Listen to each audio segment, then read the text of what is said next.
ये है talks news network और आप देख रहे हैं पॉलिटॉक्स, राजनीति का कच्चा चिट्ठा। विपक्षी एकता को मजबूत करने को लेकर दिल्ली कांग्रेस की अंतरिम अध्यक्ष सोनिया गांधी के आवास पर विपक्षी दलों के बड़े नेताओं की बैठक हुई। सूत्रों के मुताबिक बैठक में अन्य कई मुद्दों के अलावा पश्चिम बंगाल की मुख्यमंत्री ममता बनर्जी को समझाने को लेकर भी बातचीत हुई है। बता दें कि ममता बनर्जी के चुनावी रणनीतिकार प्रशांत किशोर ने पिछले दिनों अपने एक इंटरव्यू में कहा कि विपक्ष का नेतृत्व करना कांग्रेस का एकाधिकार नहीं है। उसी इंटरव्यू में पीके ने कहा कि दूसरी विपक्षी पार्टियों को भी अपना नेता प्रोजेक्ट करना चाहिए। पीके की सलाह की बात करें तो उनको नहीं दिख रहा क्या कि क्षेत्रीय शत्रप तो पहले से मैदान में हैं और कुछ दिग्गजों ने अपने पत्ते नहीं खोले हैं। ये सभी सही समय का इंतजार कर रहे हैं। अब इस मुश्किल दौर में कांग्रेस अध्यक्ष के घर हुई इस बैठक में यह तय हुआ कि ममता बनर्जी को नए सिरे से समझाने पर विस्तृत चर्चा हुई। सूत्रों की माने तो ममता को समझाने की जिम्मेदारी शरद पवार को दी गई है। सीएम ममता बनर्जी ने हाल ही में कहा था कि यूपीए नहीं है। उन्होंने कांग्रेस के बिना विपक्षी एकता की वकालत की थी।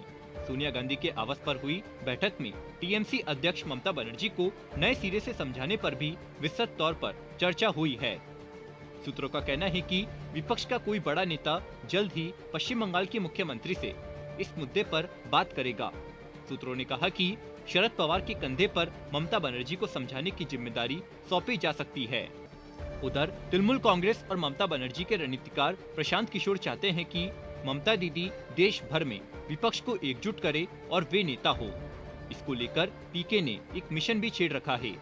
ममता दीदी भी लगातार विपक्ष के नेताओं से मिल रही है। हाल ही में ममता दीदी ने महाराष्ट्र में शिवसेना नेता संजय राउत और ठाकरे सरकार में मंत्री आदित्य से मुलाकात की थी।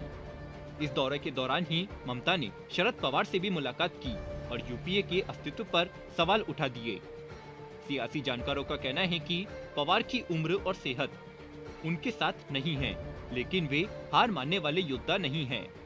ममता और शरद पवार के अलावा अगर आने वाले दिनों में किसी तरह से नीतीश कुमार भी इस रणनीति में कूदते हैं तो मुकाबले दिलचस्प हो जाएंगे।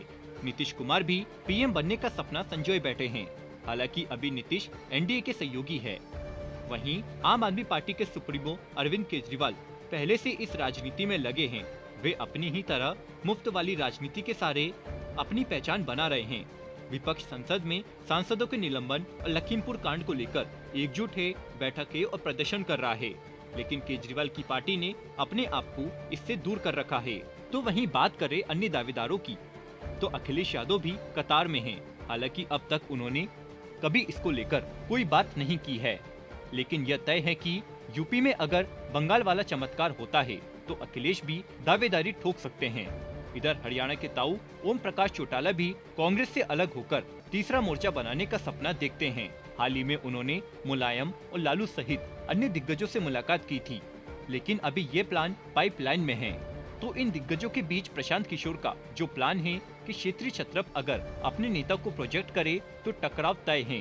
सियासी जानकारों का मानना है कि अगर पार्टियां अपने आप को प्रोजेक्ट करेगी और अलग अलग ही भाजपा का सामना करने उतरती है तो भाजपा को हराना नामुमकिन होगा। अब देखना यह होगा कि इस मुश्किल दौर में शरद पवार क्या इस उलझन को सुलझा पाते हैं या नहीं। पॉलिटॉक्स ब्यूरो, दिल्ली। ये है टॉक्स न्यूज नेटवर्क और आप देख रहे हैं पॉलिटॉक्स, राजनीति का कच्चा चिट्ठा।